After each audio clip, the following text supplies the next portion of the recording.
Praise the lord. ప్రభువైన యేసుక్రీస్తు నామములో మీ అందరికీ వందనాలు. ఈరోజు యేసుప్రభుల వారు సిలువపై పలికిన రెండో మాట గురించి ధ్యానం చేసుకుందాం. లూకా సువార్త 23:43 ఆయన వానితో, నేడు నీవు నాతో కూడా పరదేశంలో ఉందవని నిశ్చయముగా చెప్పుచున్నాను. నేను దొంగ బాప్తిస్మం తీసుకోలేదు. తాను భూమి మీద జీవించిన కాలంలో ఒక్క మంచి పని కూడా చేయలేదు. మరి అలాంటి దొంగ పరదేశి ఎలా చేరాడు? దానికి ప్రధానంగా అతనిలో ఉన్న 3 కారణాలను మనం చూడొచ్చు. మొట్టమొదటిగా పశ్చాత్తాపం. మత్తయి సువార్త 27:44 అందరితో పాటు ఈ 2 దొంగలు కూడా మొదట ఆయన్ని దూషించినప్పటికీ కొంచెం సేపటికి ఒక దొంగలో అయితే మారు మనసు కలిగింది. కారణం, తనను హింసిస్తున్న వారిని, తనను హేళన చేస్తున్న వారిని, తనను దూషిస్తున్న వారిని చూసి, తండ్రి వీరేమి చేయుచున్నారో వీరెరుగురు కనుక వీరిని క్షమించుము అని ఆయన పలికిన మాట విన్న ఆ దొంగ మనస్సు మారడం స్టార్ట్ అయింది. ఎప్పుడైతే అతనిలో మార్పు మొదలైందో, నేను పాపిని అని ఆ దొంగ గుర్తించాడు. వెంటనే మనం చేసిన పాపాలకి ఈ శిక్ష సబబే, కాయన ఆయన ఏ పాపం చేయలేదని దొంగ తాను చేసిన పాపాలని సిలువలో ఒప్పుకోవడం జరిగింది. సామెతలు 28:13 రాయబడినట్లు, అతిక్రమములు దాచిపెట్టువాడు వర్ధిల్లడు, కానీ వాటిని ఒప్పుకొని విడిచిపెట్టువాడు దేవుని కనికరం పొందునని చెప్పి, ఒక్క సిలువ మీద దొంగ మాత్రమే కాదు, తన అతిక్రమములను ఒప్పుకున్న పొట్టి జక్కయ్య కూడా రక్షింపబడ్డాడు. లూకా సువార్త 19:1-10 మనకి ఆ ఇన్సిడెంట్ కనిపిస్తుంది. ఇంకా 7 దెయ్యాలతో బాధపడుతున్న మగ్దలా మరియా తన పాపాలను ఒప్పుకుని మారు మనసు చెంది యేసుక్రీస్తు ప్రభువారి యొక్క పునరుత్థానపు మహిమను మొట్టమొదటిసారి చూడగలిగింది. అయితే తాను చేసిన పాపాన్ని కప్పిపుచ్చుకోవడానికి ప్రయత్నించిన కయ్యేను దేవుని యొక్క శాపానికి గురై దేశదిమ్మరైపోయాడు. తాను చేసిన పాపాన్ని కప్పిపుచ్చుకోవడానికి ప్రయత్నించిన ఒక ఆదాము ఏదేను వనం నుంచి నెట్టివేయబడ్డాడు. కానీ సిలువ మీద దొంగ మాత్రం తాను చేసిన పాపానికి పశ్చాత్తాపడి తన పాపాలను ఒప్పుకొని రక్షింపబడి పరదేశి చేరుకున్నాడు.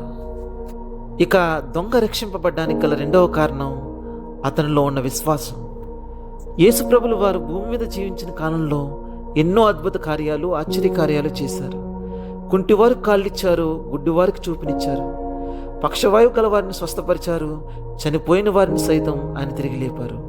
ఆయన చేసిన అద్భుత కార్యాలను కల్లారా చూసిన అప్పటి జనం ఆయన్ని సిలువ వేయండి, సిలువ వేయండి అని కేకలు వేస్తున్నప్పుడు, సిలువ మీద ఆయన దేవుని కుమారుడు అని చెప్పడానికి ఏ ఆధారము లేని టైంలో దొంగ యేసుప్రభుని అంగీకరించాడు.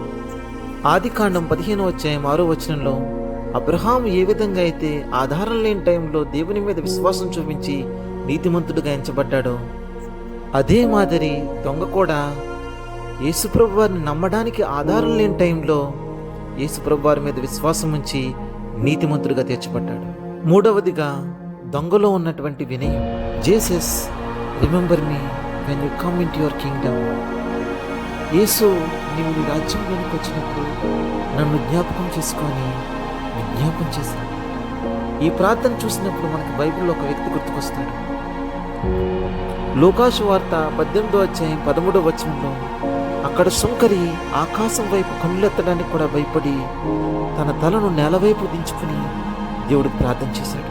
ఇక్కడ దొంగ కూడా నేను పాపిని అని ఒప్పుకుని, ఏదైనా చిన్న ఛాన్స్ ఉంటే, అవకాశం ఉంటే నీ రాజ్యంలోనికి వచ్చినప్పుడు నన్ను జ్ఞాపకం చేసుకోమన్నాడు. చేర్చుకోమని అడగలేదు, జ్ఞాపకం చేసుకోమని మాత్రమే అడిగాడు. ఎంత గొప్ప వినయం! యేసయ్య వెంటనే ఆ ప్రార్థనకు రిప్లై ఇచ్చారు. నేడే నీవు నాతో కూడా పరదేశంలో ఉందని నిశ్చయంగా నీతో చెప్పుచున్నానని చెప్పారు ఆయన.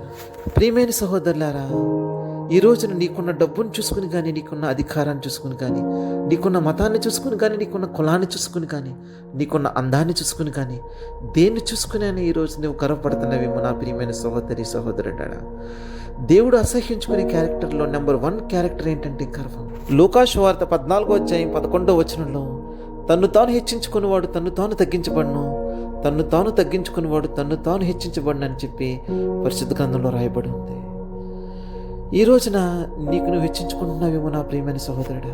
అలనాడు ప్రపంచాన్నే జయించిన నెబుకద్నెజరు మహారాజు ఈ రాజ్యాన్ని, ఈ సర్వసంపదల్ని నా యొక్క బలం చేత, నా యొక్క శక్తి చేత నేను సంపాదించుకున్నానని తన మనసులో గర్వపడ్డానని చూసిన దేవాది దేవుడు ఆ రాత్రికి రాత్రే నెబుకద్నెజరుని అడవులకు పారిపోయేలా చేశాడు. అడవులకు పారిపోయి పశువులు తినే గడ్డి తిన్నాడు.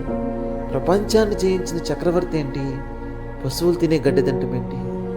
ప్రతిదీ దేవుడికి సాధ్యమే. Everything is possible in the presence of God. ఇంకా దేవదూతల్లో ప్రధాన దేవదూత అయినటువంటి లూసిఫర్, నేను దేవుణ్ణి ఎందుకు అవ్వకూడదనేసి తన మనసులో వచ్చినటువంటి గర్వపు ఆలోచనను బట్టి దేవుడు లూసిఫర్ని పాతాళానికి తొక్కేశాడు. అదే నేడు మన మధ్యన అపవాదిగా, సాతానుగా తిరుగుతుంది. లూకాసు వార్త 12వ అధ్యాయం 19వ వచనంలో అక్కడ ధనవంతుడు, నా ప్రాణమా తినుము త్రాగుము సంతోషించుము, నీకు తరతరాలు తిన్న తరగనంత ఆస్తిని నేను సంపాదించి పెట్టాను అని తన ప్రాణంతో చెప్పుకొని గర్విస్తున్న స్థితిని చూసిన దేవాది దేవుడు, ఓరి వెర్రివాడా, ఈ రాత్రే నీ ప్రాణం నాకు కావాలి. నీవు సంపాదించుకున్న నీ ధనం నీ ప్రాణాన్ని కాపాడుతుందా? నీవు సంపాదించుకున్నటువంటి ఆస్తి నీ ప్రాణాన్ని కాపాడుతుందా అని చెప్పి ఆ రాత్రికి రాత్రే అతని యొక్క ప్రాణాన్ని తీసుకోవడం జరిగింది. అయితే సిలువ మీద దొంగ మాత్రం వినయాన్ని కలిగి ఉండి తాను అంగీకరించబడ్డాడు.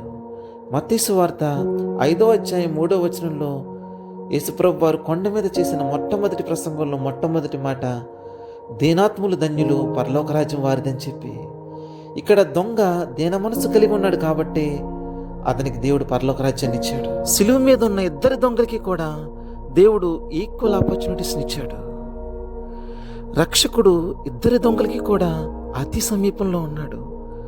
కానీ ఒక దొంగ మాత్రం తనకు దొరికిన ఆఖరి అవకాశాన్ని సద్వినియోగం చేసుకుని పరదేశ్ చేరుకున్నాడు.